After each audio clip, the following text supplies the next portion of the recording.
El 30 de junio del 2026, lo que comenzó como un procedimiento policial rutinario en una pequeña aldea de Hamden, en el condado de Vinton, Ohio, se convirtió en una de las escenas más desoladoras y difíciles de procesar en la historia de los Estados Unidos. La comunidad, que suele ser descrita por sus residentes como un lugar en donde no pasa nada, se encontró repentinamente en el centro de una noticia que ha sacudido la conciencia de toda la nación y sobre todo de todo el mundo. A continuación les voy a presentar un recuento detallado de lo que sabemos hasta ahora de los 16 pequeños que encontraron en esta casa en condiciones inhumanas. Cabe destacar que este caso sigue en proceso, seguramente habrá una actualización o en otro caso haré un video completo ya considerando todos los detalles hasta que exista una sentencia y respuesta a lo que todavía tenemos duda. Todo ocurrió el día martes 30 de junio del 2026. Agentes de la Oficina de Investigación Criminal de Ohio y de la Oficina del Sheriff del Condado de Vinton se desplazaron hasta una propiedad en la calle Homer, en el corazón de Hamden. El propósito de la visita hasta ahora todavía es un tanto desconocido, pero supuestamente era la ejecución de una orden de registro relacionada con una investigación totalmente ajena a la familia que allí residía. Para los oficiales, la llegada al domicilio fue un ejercicio de rutina.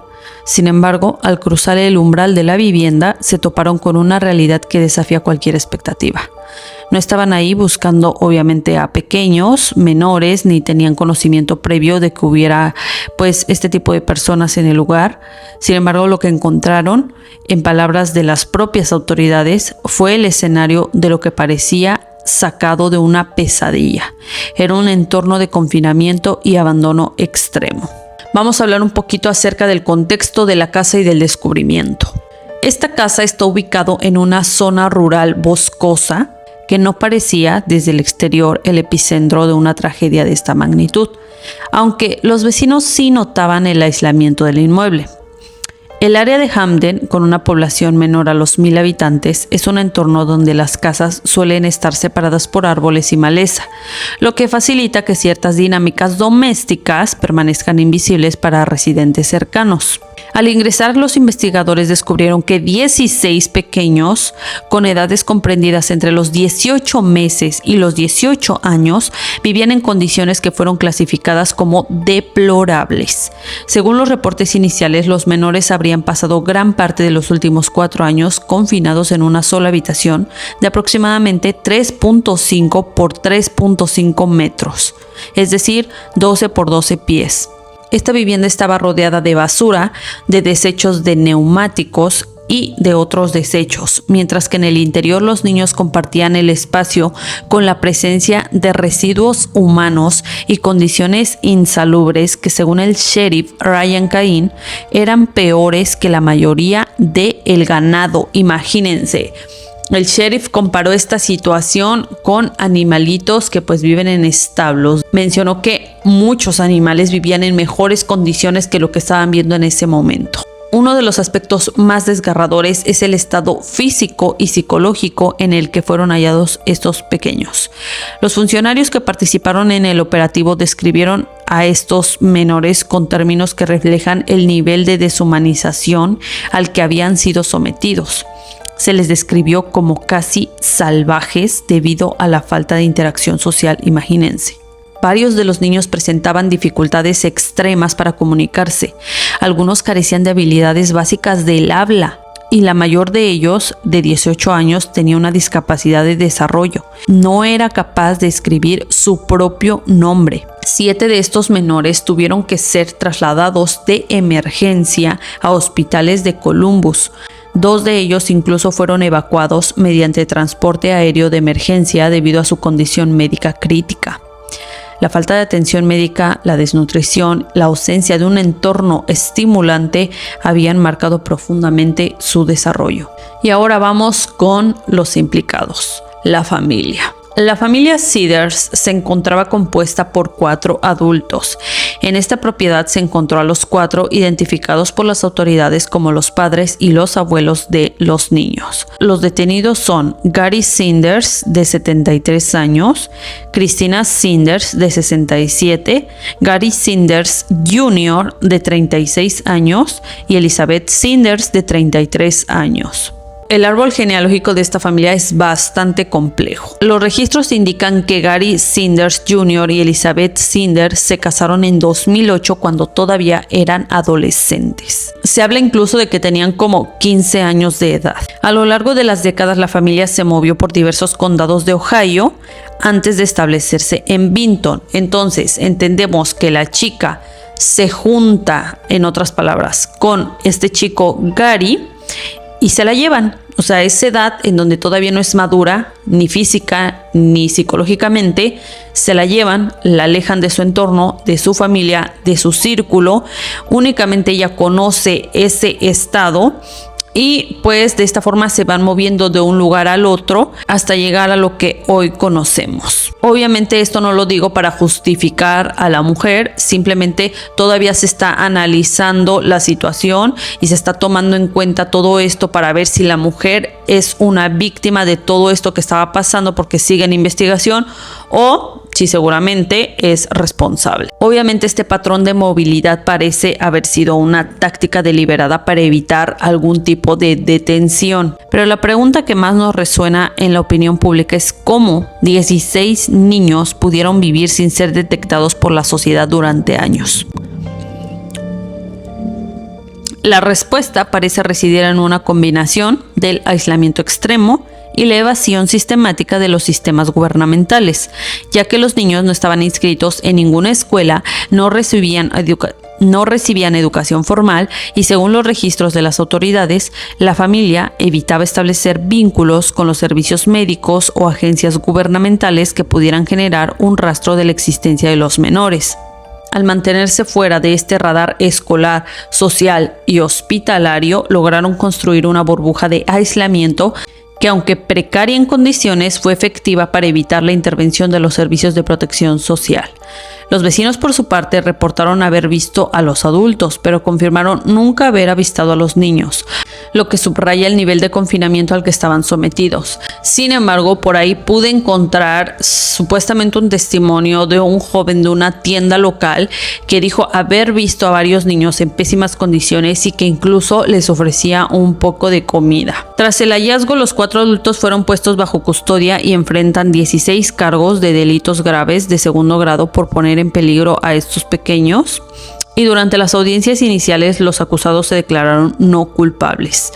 Un juez fijó una fianza de $300,000 para cada uno con condiciones estrictas como el monitoreo mediante GPS, prohibición de contacto entre los acusados y por supuesto la prohibición de cualquier contacto con los pequeños. Los abogados defensores han pedido cautela a la sociedad, instando a que el proceso legal siga su curso antes de emitir juicios. Específicamente el abogado de Elizabeth Sanders ha intentado presentar una perspectiva que busca diferenciar entre la maldad y las consecuencias de un aislamiento generacional, sugiriendo que la perspectiva de esta mujer estaba limitada por el aislamiento y por la edad, además de su propio entorno restringido.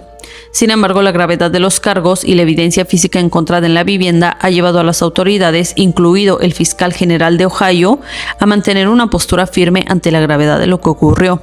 Actualmente los 16 se encuentran bajo la custodia temporal del Departamento de Empleos y Servicios Familiares de Ohio y la prioridad absoluta de las autoridades es la recuperación física y emocional, aunque esto va a ser un reto enorme porque como hemos visto en otros casos, este tipo de situaciones genera que los pequeños, los menores que han sido aislados de manera recurrente, no logren adaptarse siempre a la sociedad. Se les dificulta bastante no solo la comunicación, sino también entablar algún tipo de relación con alguien. El reto para los trabajadores sociales y psicólogos es inmenso. Ayudar a estos pequeños que apenas han conocido el mundo exterior a reintegrarse, desarrollar capacidades lingüísticas y sanar traumas que posiblemente los van a acompañar toda su vida.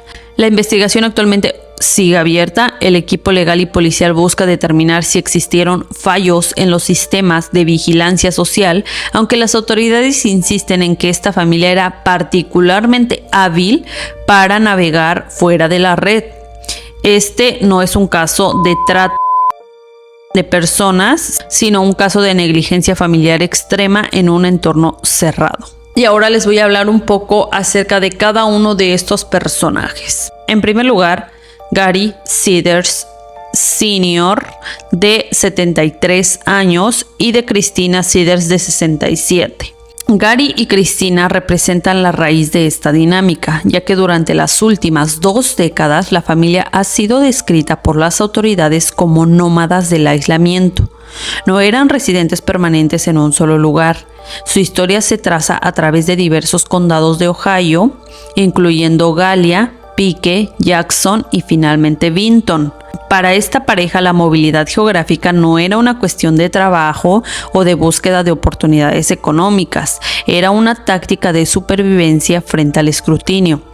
Cada vez que el sistema se acercaba, ya fuera por alguna visita escolar, un requisito de vacunación, una curiosidad vecinal, la familia simplemente empacaba sus pertenencias y se mudaba. Christina Seeders en particular ha sido señalada como una figura central en esta logística del hogar. El control sobre la alimentación, la higiene o la falta de ella y la gestión de la basura en la propiedad sugiere un nivel de gestión doméstica que prioriza el hermetismo sobre cualquier otra necesidad, incluyendo la salud de los niños. Por su parte, Gary Sr. parece haber sido el facilitador de esta visión del mundo, donde la desconfianza hacia las instituciones gubernamentales, como las escuelas, servicios de salud, servicios sociales, era el eje rector. Por otra parte, nos encontramos con Gary Seeders Jr., de 36 años, y de Elizabeth Seeders, de 33 años. Esta es la parte más trágica del perfil.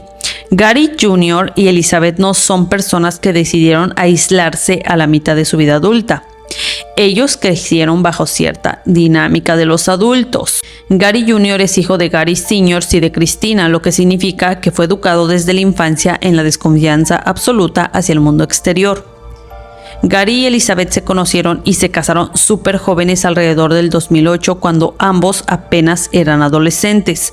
Su unión no fue un evento que los integró a la sociedad, sino que fue un acto que selló su destino dentro del sistema cerrado de los Seeders. Elizabeth, al unirse a la familia a una edad temprana, fue absorbida por el modelo de vida de sus suegros. La tragedia aquí pues básicamente es generacional, porque Gary Jr. y Elizabeth nunca aprendieron a interactuar con el mundo moderno de una manera funcional, porque nunca se les permitió, nunca se les enseñó, o básicamente no sabemos cuál era la dinámica que tenían, pero por alguna razón no salían al mundo exterior. De hecho, cuando inician las primeras entrevistas en las audiencias, se le puede ver a Elizabeth bastante afectada, llorando y por primera vez comprendiendo la magnitud de la situación en la que se encuentra. Para ellos, la crianza de sus hijos no se basó en libros, consejos de pediatras, experiencias comunitarias, sino en la repetición de los patrones de sus padres. Y para comprender un poco más este caso, vamos a hablar acerca de la dinámica que existía en la casa. Para entender por qué vivían así, debemos alejarnos de la idea de que eran simples o perezosos. Su estilo de vida era metódico y deliberado.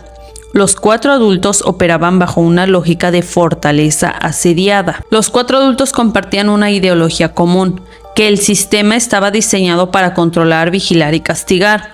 Y al no registrar a los menores en las escuelas, evitaban que los profesores notaran la desnutrición o lo que estaba pasando en la casa. Al evitar a los médicos, evitaban que se registrara el nacimiento de estos o de su estado de salud.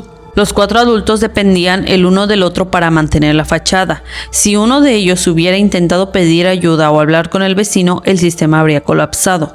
Esta interdependencia crea una presión de grupo intensa en donde nadie cuestiona al otro. ¿Por qué? Porque al hacerlo se arriesgan a perder su única red de apoyo. Por otra parte, la vivienda no era una casa en el sentido convencional, era un espacio de almacenamiento humano.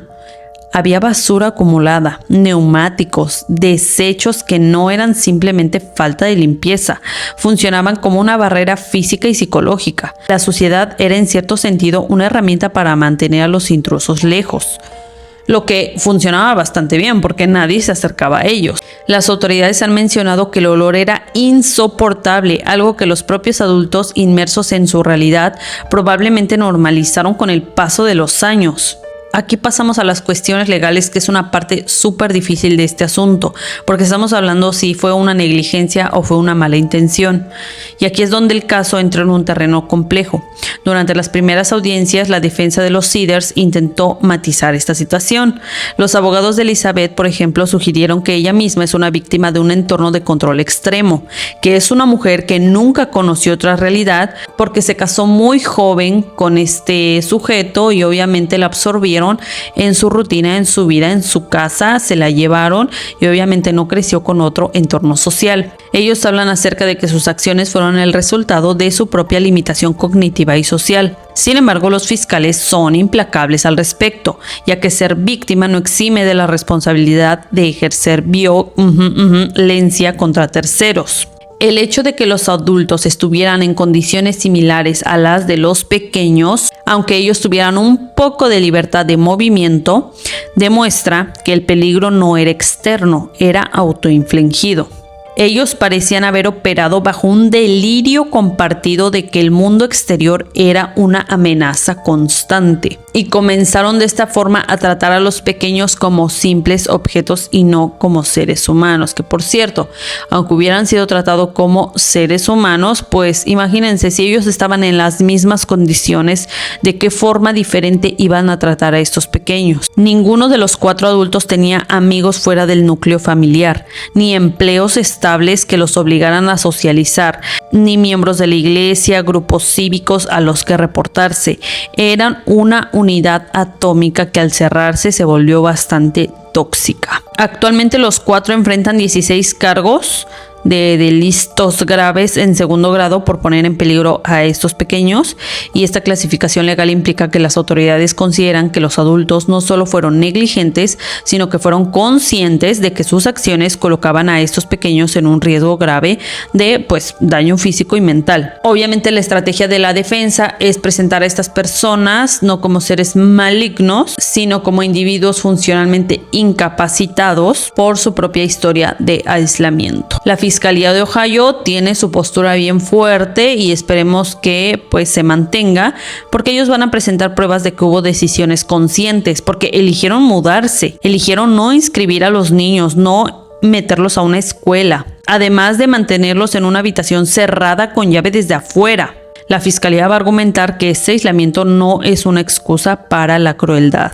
Por otra parte, estamos hablando de que los 16 pequeños son producto de la relación entre Gary y Elizabeth, es decir, los 16 hijos son de Elizabeth. Y a través de estos días ha surgido información preocupante respecto al historial reproductivo de Elizabeth y la posibilidad de que no todos los embarazos hayan culminado con la supervivencia de los menores encontrados. De hecho, han confirmado y están examinando un historial de múltiples embarazos que no corresponden con el número de niños hallados en la propiedad.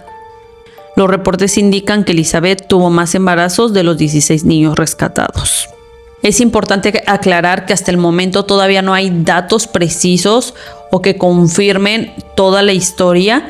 Solo tenemos como que algunas partes aquí y allá, porque es lo que se ha podido reportar hasta el momento. Esta es una investigación y una noticia que sigue todavía en desarrollo, por lo que yo les voy a traer más actualizaciones acerca de esto, pero por lo tanto nos hemos quedado impactados acerca de esta situación, aunque yo creo que esto es más común de lo que imaginamos. Muchas personas salen en comentarios a decir que esto es indignante, que qué está pasando, no solo en Estados Unidos, sino en todo el mundo. Pero la realidad es que esto ocurre a plena luz del día. Lo que pasa es que como sociedad estamos aislados los unos de los otros y la verdad es que no nos importa qué hace el vecino, si acaso lo conocemos, pero realmente no nos involucramos con la comunidad como para saber realmente quién está en peligro o quién podría ser un posible, criminal. En fin, yo los dejo con esta reflexión. Hay que ser un poquito más observadores. Creo que si alguna persona de todo este mundo se hubiera percatado de la situación un poquito antes, seguramente habríamos evitado pues que llegara a esto. Por favor, síganme en mis redes sociales. Estoy bastante activa. Tengo otro canal que se llama Expediente Abierto. Mis cuentas de Instagram y Facebook están bastante activas. Y bueno, nos vemos en un próximo video. Chao.